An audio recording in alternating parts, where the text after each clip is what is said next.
बिस्मिल्लाहिर्रहमानिर्रहीम। अस्सलाम वालेकुम स्टूडेंट्स, आई होप आप सब खैरियत से होंगे। एरिस्टोटल के अकॉर्डिंग ट्रेजेडी क्या है और ट्रेजिक हीरो कौन होता है, ट्रेजिक हीरो की क्वालिटीज़ क्या होती हैं, आज की वीडियो में इसको डिस्कस करेंगे। उसके अलावा अगर आप पेपर में कोई भी इस तरह का क्वेश्चन आ जाता है अकॉर्डिंग टू एरिस्टोटल डिफाइन करें कि ट्रेजिक हीरो कौन है, तो आप ये क्वेश्चन इजीली 20 मार्क्स का क्वेश्चन सोल्व कर सकते हैं। सबसे पहले हम देख लेते हैं कि इसका इंट्रोडक्शन क्या है।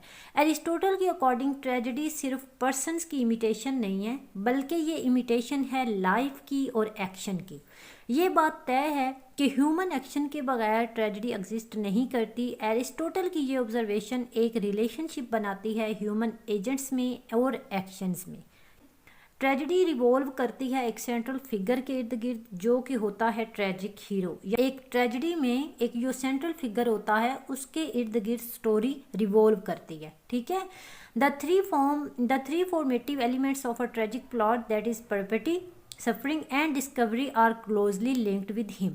यहाँ पे बात हुई है 3 फॉर्मेटिव एलिमेंट्स की, ठीक है, जो कि ट्रेजिक प्लॉट में होते हैं। फर्स्ट है परपेटी, सेकंड है suffering and third is discovery. यहाँ पे बात करते हैं परिपिटी क्या होती है। परिपिटी होता है एक इंस्टेंट चेंज, ठीक है, सिचुएशन में चेंज आता है। सफरिंग्स होती हैं और डिस्कवरी होती है, जैसा कि हमारे अगर हम ड्रामा देखें इसकी एग्जांपल के तौर पे, तो इडिपस रेक्स में जिस तरह से डिस्कवरी होती है, उसको पता चलता है कि उसकी मदर कौन थी इडिपस की, उसका फादर कौन था, यानी कि एक रेवलेशन होती है, एक डिस्कवरी होती है। एरिस्टोटल जो है वो अपने ट्रेजिक हीरो को किस तरह से डिफाइन करते हैं। एरिस्टोटल के अकॉर्डिंग एक ट्रेजिक हीरो में किस तरह की क्वालिटीज़ होनी चाहिए जो कि वो आइडियल ट्रेजिक हीरो हो।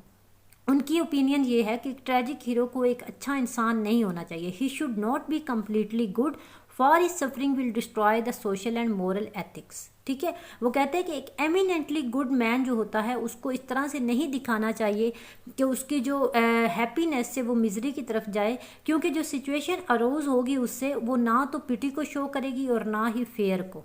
ठीक है, यानी कि वो उल्टा जो ऑडियंस है, जो पढ़ने वाला है, जो रीडर है, जो देखने वाला है, उसको शॉक कर देगी और रेबल कर देगी।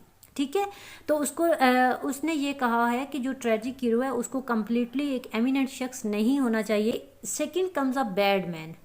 There is obviously no tragic quality in the situation of bad man who passes from adversity to prosperity. यहाँ पे अरिस्टोटल के अकॉर्डिंग उस शख्स को बिल्कुल भी बैड मैन जो है वो नहीं होना चाहिए। ठीक है, in the second place comes a bad man. इसमें जो बैड मैन है उसमें इस तरह की क्वालिटी नहीं होती, यानी कि अगर उसके साथ कुछ बुरा भी होता है, सिचुएशन बुरी होती है, यानी कि वो अगर बुराई से खुशहाली की तरफ जाता है, तो ये चीज़ भी ऑडियंस को अट्रैक्ट नहीं करती। ठीक है, because the affect of his suffering on the audience would be natural.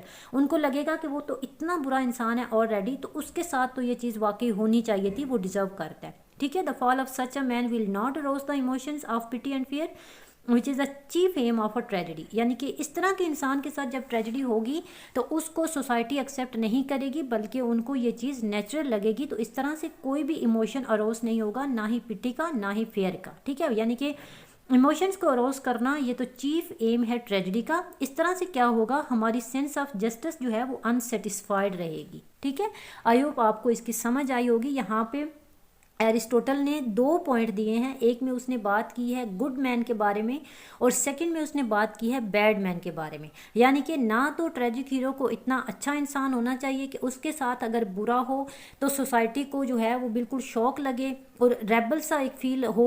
उसके अलावा ना तो इसको इतना बुरा होना चाहिए कि सोसाइटी को लगे कि बिल्कुल ये एक नेचुरल रिजल्ट है। ठीक है, नेचुरली इसके साथ ऐसे ही होना चाहिए था।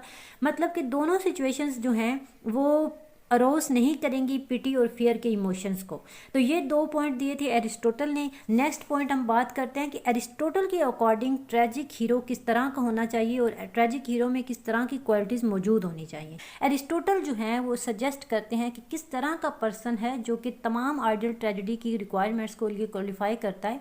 वो कहते हैं कि इस तरह का इंसान जो कि ना तो इतना ज़्यादा बुरा हो और ना ही इतना ज़्यादा अच्छा हो, यानी कि मिड वे में स्टैंड करता हो। फ्लॉ इन हिज कैरेक्टर, यानी कि उसके कैरेक्टर में एक फ्लॉ होना चाहिए जिसको एरिस्टोटल हमार्शिया का नाम देते हैं। हमार्शिया क्या होता है? हमार्शिया होता है एरर ऑफ जजमेंट। अगर यहाँ पे हम हमार्शिया को समझें तो करेक्टर्स के फ्लॉ को या फिर एरर ऑफ जजमेंट या फिर एरर ऑफ ट्रेजिक हीरो जो कि उसको लीड करता है डाउनफॉल की तरफ। जैसा कि अगर हम यहाँ पे एग्जाम्पल देखें इडिपस रेक्स की, जिसने अपने फादर को कत्ल कर दिया और अपनी मदर से शादी कर ली, ये ही उसका डाउनफॉल था, ये ही मिस्टेक, ये ही एरर ऑफ जजमेंट, ये ही उसके कैरेक्टर का फ्लॉ था जो कि उसको मौत की तरफ लेके गया और जो उसकी बर्बादी का सबब बना। इन एक्चुअल उसको इस चीज़ का इल्म नहीं था कि वो किसको कत्ल कर रहा है, यानी कि अपने बाप को कत्ल कर रहा है और अपनी माँ से शादी कर रहा है। तो इसको हम बोलते हैं हमार्शिया, सच अ पर्सन मिसफॉर्चून, यानी कि किसी शख्स की बदकिस्मती। ठीक है, एरिस्टोटल हमार्शिया को कहते हैं कि एक इंसान की, एक शख्स की मिसफॉर्चून। ठीक है, यानी कि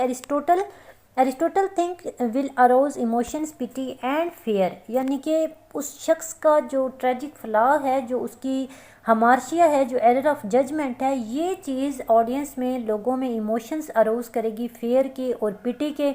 ठीक है, वो कहते हैं कि कैथारसिस के थ्रू जब लोगों में ये इमोशंस अरोज होंगे तो इस तरह से ट्रेजेडी जो है कैथारसिस के थ्रू जो है वो अपना एक सोशल फंक्शंस परफॉर्म कर पाएगी। कैथारसिस क्या है? कैथारसिस प्योरिफिकेशन को कहते हैं, प्योरिगेशन को कहते हैं, इमोशंस की प्योरिफिकेशन को, पिटी और फियर को। ड्रामा या नावल या कोई भी पीस ऑफ वर्क जो कि ट्रेजिक हो, जब हम उसको देखते हैं, पढ़ते हैं या फिर हम उसको परफॉर्मेंस उसकी देख रहे होते हैं तो हमारे अंदर एक डर सा पैदा हो जाता है, एक एहसास पैदा हो जाता है, आपको कैरेक्टर के ऊपर तरस आ रहा होता है, आप रोने लग जाते हो और जब आप रोते हैं तो आपका दिल हल्का होता है, आपको हल्का फील होता है। तो ये होती है इमोशंस की प्योरिफिकेशन, इसको हम कैथारसिस बोलते हैं।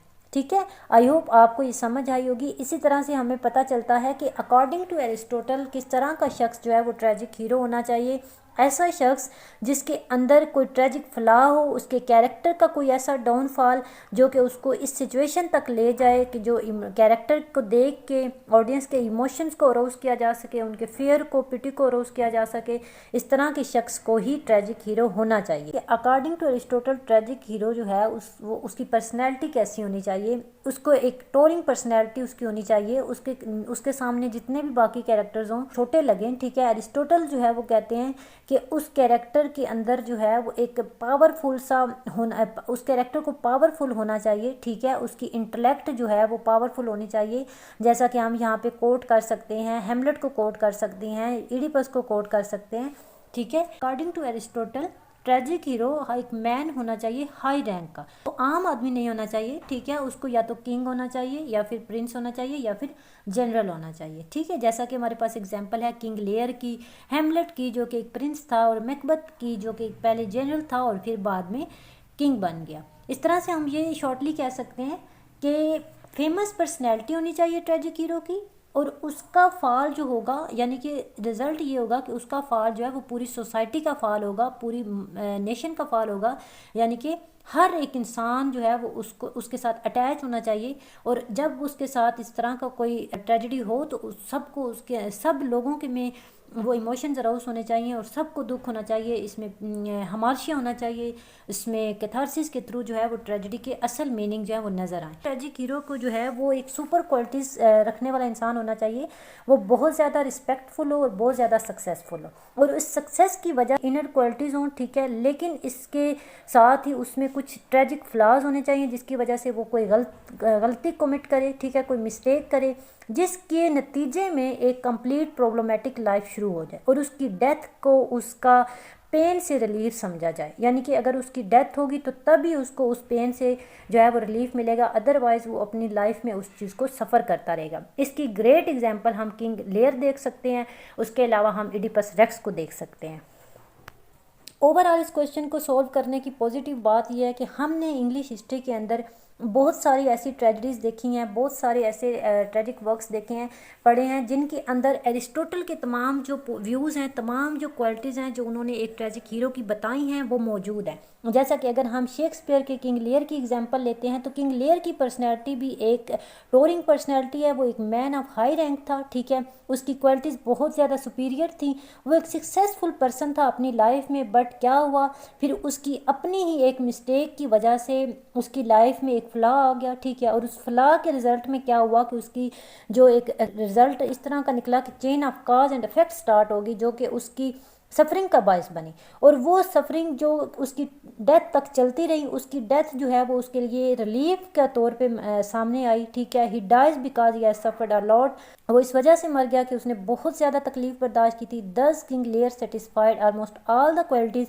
ऑफ एन अरिस्टोटेलियन हीरो, यानी कि हम कह सकते हैं कि किंग लेयर जो एक ग्रेट वर्क है शेक्सपियर का, उसमें जो हमारा हीरो था, जो कि किंग लेयर हमारा ट्रेजिक हीरो था, उसने वो तमाम क्वालिफिकेशन उसके अंदर मौजूद थी जो कि एक अरिस्टोटेलियन हीरो के अंदर होनी चाहिए। इस क्वेश्चन को पढ़ने के बाद हमें इतना पता चलता है कि ट्रेजेडी, अरिस्टोटल की जो थ्योरी ऑफ ट्रेजेडी है उसमें एक हीरो को किस तरह का होना चाहिए, एक असेंशियल पार्ट होना चाहिए। ठीक है, हीरो जो है वो एक ट्रेजेडी का असेंशियल पार्ट है। ये बात बहुत अच्छे से समझ आई होगी आप लोगों को। अरिस्टोटल की ट्रेजेडी की जो थ्योरी है इसमें हीरो को डोमिनेटिंग पार्ट होना चाहिए। ठीक है, इसके अगर हम तीनों एलिमेंट्स की बात करें जो कि प्लॉट्स के तीनों, क्योंकि प्लॉट के तीनों एलिमेंट्स का डायरेक्ट इससे लिंक है। अगर हीरो नहीं होगा तो कोई परिपिटी नहीं होगी, कोई सफरिंग नहीं होगी, और ना ही ऐसी कोई डिस्कवरी होगी। ठीक है, जो कि इमोशंस को अरोज कर सके या फियर को अरोज कर सके। अगर इनको कमी होगी तो ट्रेजेडी में वो कैथारसिस इफेक्ट नहीं होगा, और अगर कैथारसिस इफेक्ट नहीं होगा तो उसके बगैर ट्रेजेडी जो है वो यूजलेस होगी, बेकार होगी। इस तरह से ये साबित होता है, ठीक है, it is quite clear from the above discussion that tragic hero is an essential and integral part of Aristotelian theory of tragedy. इस चीज़ से हमें ये वाज़ह क्लियरली पता चलता है कि अरिस्टोटल की थ्योरी ऑफ ट्रेजेडी को अगर हम देखें तो ट्रेजिक हीरो जो है ये एक बहुत एसेंशियल पार्ट है किसी भी ट्रेजेडी का। ये तो थी आज की वीडियो जिसमें हमने अरिस्टोटल की थ्योरी ऑफ ट्रेजेडी को डिस्कस किया। अरिस्टोटल के अकॉर्डिंग ट्रेजिक हीरो कौन होता है, उसकी क्वालिटीज़ कौन सी होती हैं, उनको डिस्कस किया। आज की वीडियो आप लोगों के लिए काफ़ी ज़्यादा इन्फॉर्मेटिव होगी। अगर आप इसको पूरा वॉच करेंगे आपका कॉन्सेप्ट अच्छे से क्लियर होगा। अगर आप चैनल पे नए हैं तो चैनल को सब्सक्राइब कर लें, बेल आइकन का बटन दबा लें ताकि जैसे ही नई वीडियो अपलोड हो आपको नोटिफिकेशन मिल जाए। मिलते हैं अगली वीडियो में, अपना रखिएगा ख्याल। अल्लाह हाफिज़।